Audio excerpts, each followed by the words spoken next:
Good morning, good afternoon, good evening, wherever you are, and welcome to day one of Verticon 2026. We're in Atlanta. This is The Ways We Move, and I am Nick Lazard. I am your host, and today we are right here with, well, the very first time we can actually do the mock-up of Vertical's eVTOL. And as you can see, there's a really interesting display where they can show you how many luggages they can put in this very well and elegantly designed aircraft. We will have a look at it a little bit closer, but I wanted to draw your attention on where is the charging port. And the charging port is put in a very excellent position. Sorry, I'm going to go right behind you. But look at where the charging port is put. Right there. Pretty smart. We'll see you later.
Next, we're visiting Eve with their full scale here.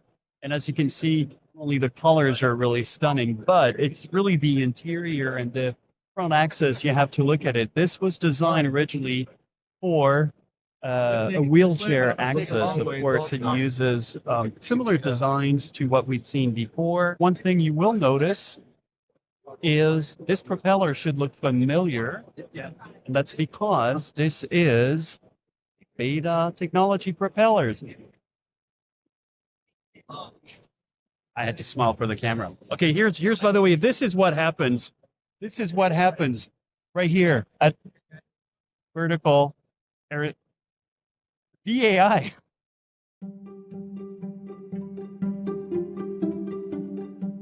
And not only that, but we also have some of the most world famous journalists right here with us all the time. Working away. Working away here. James is still working, pretending, don't tell anybody. That's right. We're famous people here because guess what? Yep, the talking. Thank you, man. I will leave the bloopers in. But anyway, this gives you a really good idea of the excellent choice of color you guys did here.